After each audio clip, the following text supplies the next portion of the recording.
What's up, my friends? I'm coming at you today with something a little different, a little mix up. I want to talk to you today about the first season of Wheel of Time. Now, I'm a little late to the party for this one. Everyone's dropped their reviews already, but I got thoughts. I got things I want to share. Naturally, this is going to be spoilers for the entire first season. This is coming from the perspective of someone who hasn't read any of the books yet. While that's not a unique perspective, I do think it's a pretty interesting one to view this show through the lens of. And it's also not one that I normally get to have for adaptations for things. I tend to always be watching something after I've seen the original content it's coming from. So this is really cool to have happen. The few things that I did know going into the show is like Rand, whitest kid of the two rivers. He's definitely the Dragon Reborn. I also knew that some general world building knowledge, like this is Earth, but in the future, like Rand al'Thor is probably King Arthur or something. I don't know. I don't. There's a lot going on there. But that's kind of it. Rand being the Dragon Reborn is like a pretty big plot point for season 1. The mystery of who really is the Dragon Reborn. And I think the way they approached that was pretty interesting, making it a mystery instead of just being Rand the whole time. With how well they were able to pull off the mystery, I wasn't really sure if they were sticking with Rand as the Dragon Reborn, which I think could probably be cool for readers of the series because then it pulls a bit more interest from you to see what they're doing. It could have been anyone. It could have been Nynaeve when she pulls off that mass heel. It could have been like Matt when he was kind of getting corrupted, though I think it was a bit more clear that that was probably the edgy sword from the edgy city.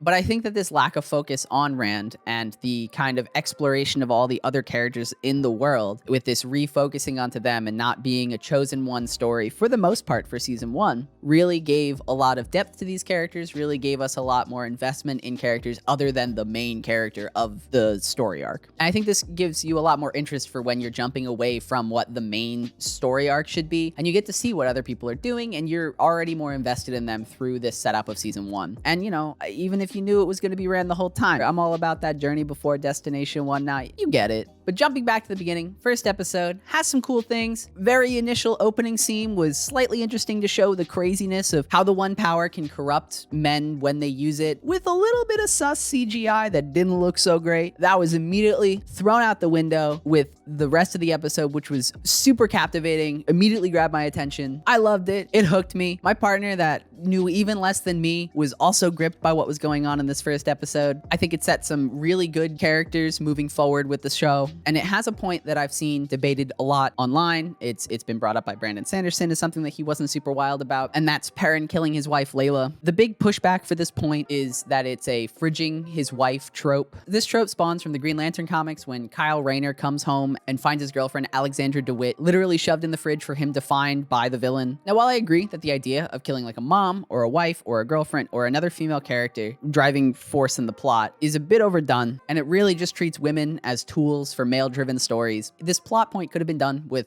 a father figure, a different male character, and from that perspective, it feels a bit disregarding of female characters' autonomy in a story. And I'm fully on board with that critique, especially when we don't even get much characterization from Layla. She only has like a few spoken lines and then a bunch of looks that she gives Perrin. But from the perspective of the goal of this trope, fridging a female character is normally to give your villain a this guy's really evil vibe, and to inspire your main characters to fight the good fight, pushing on to defeat the villain for no other reason than you kill wife, I kill you, ignoring any of the other more nuanced or interesting reasons to go against a villain. And I agree that the trope is really lazy when that's the goal of it. It doesn't actually give us any character depth or interesting exploration. Yeah, evil people do evil things, good people want to stop the evil people from doing evil things. We know this. It's not deep. It's just what it is. However, I don't actually think that this falls under that trope because of what the goals of that trope normally are. Perrin killed his own wife, and I think that that's significantly more interesting, or at least it can set up for significantly more interesting characterization moving forward for Perrin. With fridging your wife, you have an external motivation to seek out retributive justice against the thing that caused you pain.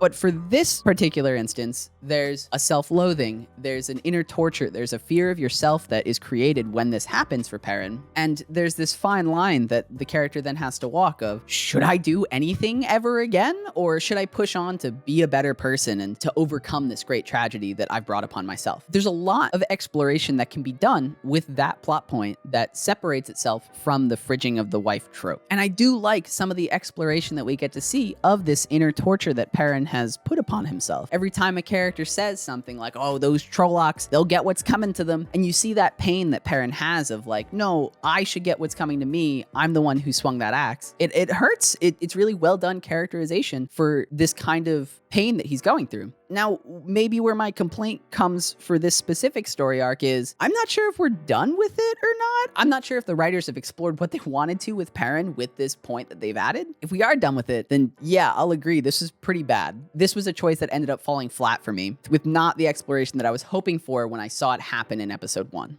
We get maybe a scene with the White Cloaks that you could call a climax for his little story arc here. It feels like the intended peak of this arc, but it doesn't quite pull it off in any way that feels satisfying or interesting. I hope maybe we'll get to see more of this growth for Perrin and more exploration of this in season 2, instead of just kind of dropping it where we left it, because I think if the payoff is good, then this is really awesome for Perrin's characterization. For an episode 1 hook, I think it was good to get into the story with it. I think it kind of immediately builds you some kind of connection to Perrin of like, oh man, I feel awful for you. And to hook into a show that doesn't give you as much as a book can with inner monologue and all of that, I think that this was an interesting hook, even if I have a lot of issues with the way that they're executing it. However, on the good side of this, I think it gives a good call to adventure for Perrin. The 4 potential dragons of the Twin Rivers need to get out of the Twin Rivers. That is the initial challenge that the writers have for this story. Yes, the core reason for them to leave is that if they stay, the Trollocs and the other members of the Dark One's army are going to hurt all the ones they love. For every character to have their own personal desires to get out of here, it gives them a bit more strength and individuality for their story arcs moving forward. Is it Egwene? Egwene? Is that how they say it in the show?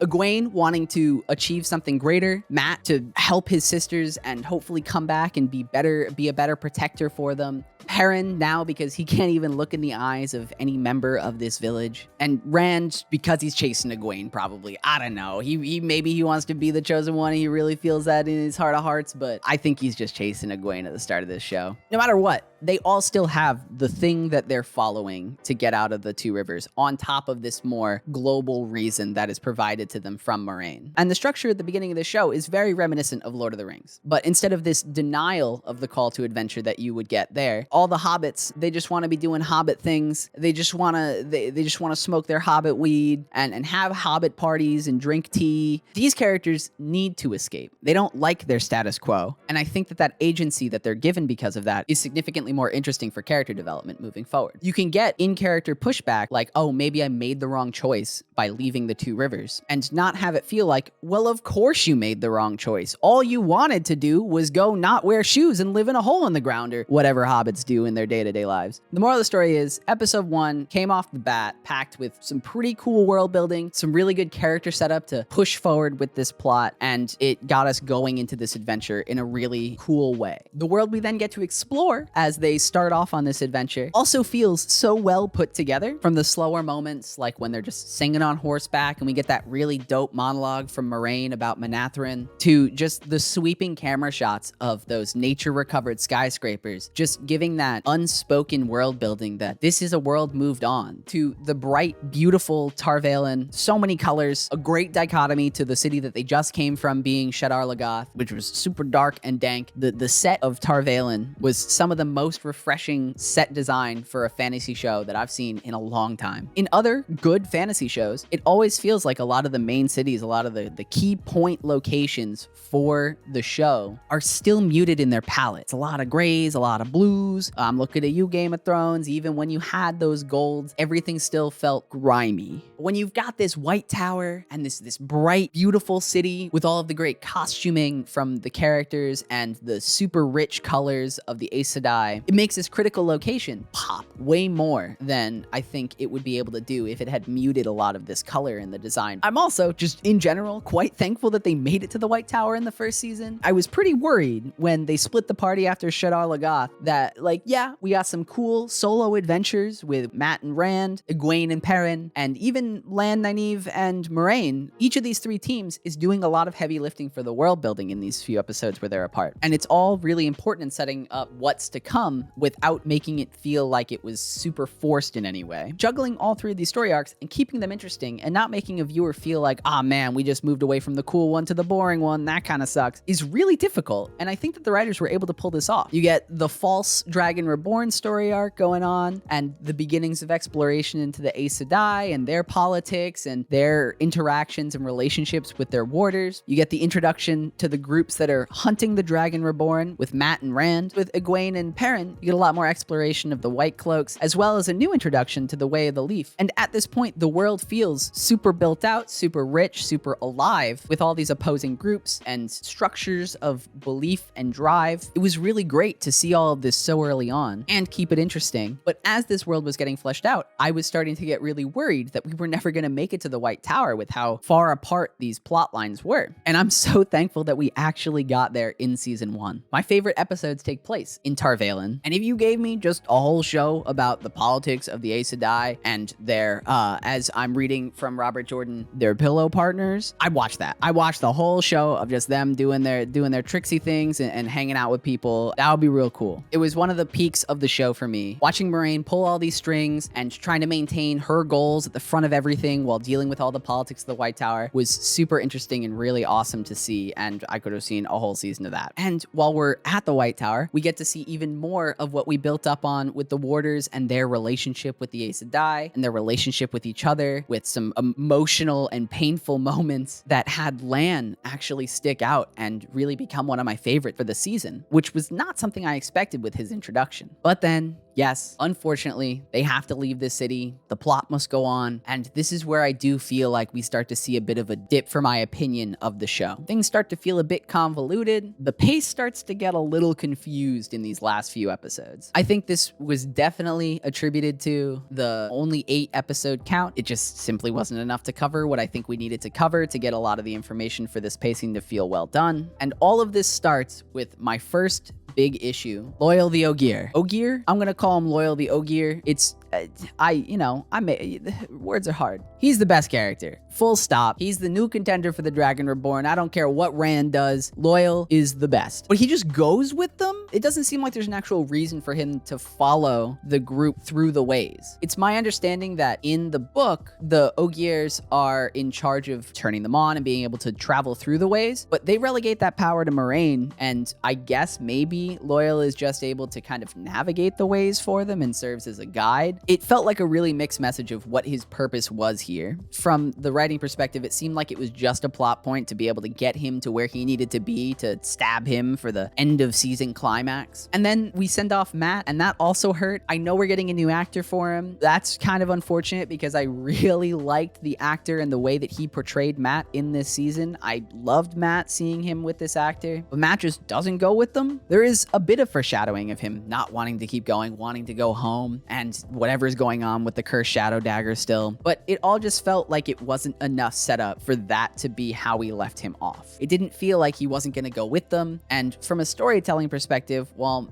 maybe we shouldn't have known as viewers that he was going to leave for that moment of, oh no, not Matt. I think it needed to make a bit more sense. We should have seen maybe some more hesitancy building up to going here. Maybe I missed it. But yeah, it really felt like he just got dropped for behind the scenes reasons and not for an actual plot reason here. And that just feels a bit bad. Finally, we get to the Eye of the World, and the jump to needing to go there feels kind of out of left field as well. I don't think we get a mention of the Eye of the World until maybe episode 6, and my understanding is the end of the book also had some weird pacing issues, but that was predicated on the fact that Robert Jordan wasn't certain if there was going to be a greenlight for book 2, whereas the show is greenlit for season 2 already. There isn't kind of a fear of we need to end this on some kind of conclusion and end of climax, but we still get the same weirdly paced, weirdly structured climactic moments that happen just in a little bit of a different way, is my understanding. You get the great battle at the Gap, which we don't see much of, and it also feels weird because the literal wizards are hanging out behind the Gap, even though we see how powerful they are and how quick they could have stopped the army, but they just let everyone else get killed first. A little confusing, a little weird. We jump to a very rushed Rand and Moiraine plot line of them having to get to the Eye of the World and having that internal struggle for Rand, which, thank God, oh my God. I was saying while I was watching it, I don't think Rand has a single digit IQ, but it's really hard to tell what's actually going to come from this interaction with the Dark Dark One. Thankfully, he proves me right. His IQ is a bit higher than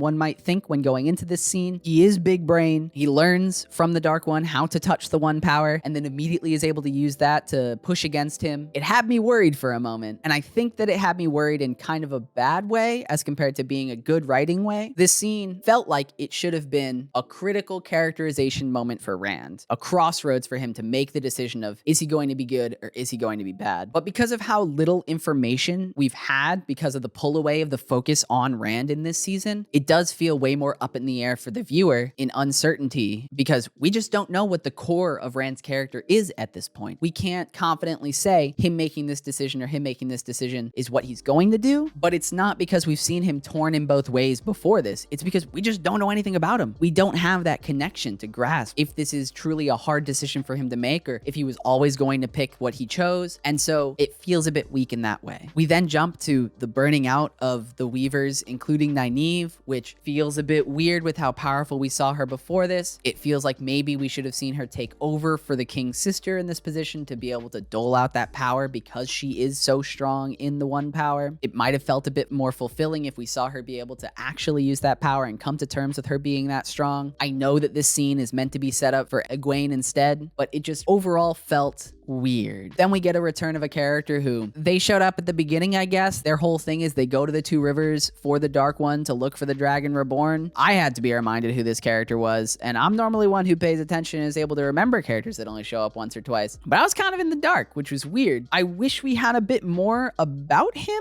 before this for it to feel like, oh, you're a bad dude. That's crazy. That's mind-blowing. But it was more like, who's that? Oh, okay, I guess he's bad. That felt a little bit like a mixed emotional package there of more confusion than betrayal in any way. And then it just ends. Rand runs off to go be sad and potentially crazy. Moiraine may or may not have had her powers taken from her. Loyal is bleeding out on the floor. Perrin is being Perrin and letting that horn get taken away without any pushback, which seems a bit weird. And Nynaeve died, only to immediately be brought back by Egwene with no moment for mourning from the viewers. And there wasn't even like time for those emotions to set in for the viewers of, oh no, we just lost Nynaeve. And then we just immediately jump over to the far west, which, oh my God, I wish we had a map that we could occasionally jump to through this story so we could actually see geographically where we are in the world. I feel like it would have given me a lot more concrete information for the location of things and how long it takes to travel to places, which is my understanding is a pretty critical part of the Wheel of Time. Anyway, we jump to the far west and we get introduced to yet another threat. They did mention this far west threat and the coast that they're invading a little earlier in the show. So this is a pretty sensible threat to set up for season 2 that I am interested in. It just felt a little like, what, is this the same show? We just left some pretty crazy stuff to look at some pretty different crazy stuff right now. That's a bit unfortunate because it was all super interesting. I did like all of the setup that they had going on in this final episode, but it just didn't feel like a season finale. It felt like the episode before the end with a few climactic moments mixed in for conclusion of the show. And that's really unfortunate for how strong this show was building up to this point. Overall, I really loved this show. I love the inclusivity we got. It was really refreshing to not just see a bunch of white dudes on a fantasy adventure. The clothing, the color and set design was all super beautiful and really interesting and unique, except for maybe some filming choices for Shadar Logoth. There were times where it really looked like and felt like a miniature set when you're going through it with the panning camera shots. Maybe that's just me. Maybe I'm seeing things, but some of the dimensions felt a little weird when you're watching it. It stuck out to me, which is kind of funky. Plot had a lot of heavy lifting that I had to push through, and for the most part, it felt really natural and well done. And the characters as well, they felt, while not all entirely likable, really fleshed out and really deep characters for what we're going to have moving forward. I mean, this is a 14-book series. There's got to be a lot of characterization to get through all of that and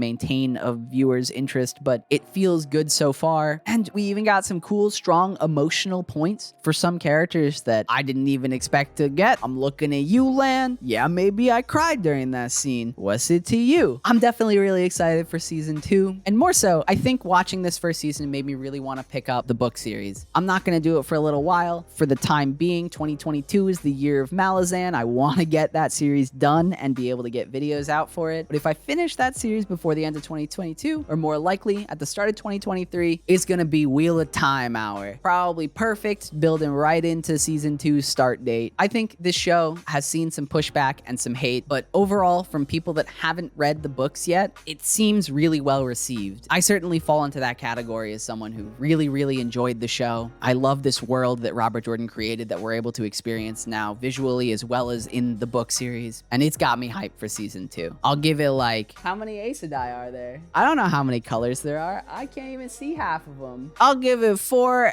Amarillion seats out of 5 Amarillion seats. That's probably not how you pronounce it, but I watched the show a little while ago and I don't remember. Did you read this series? What were your thoughts on the first season if you've done both? I'm really curious to see what y'all think, if it was a good adaptation or if you are able to kind of separate the differences that make the show and the book unique entities. Let me know down in those comments. And while you're down there, if you found anything I had to say interesting, why don't you hit that little like button? And if you haven't yet, why don't you go ahead and hit that subscribe button? Thank you so much for watching this video. I'll catch you in the next one. And until then, stay lit.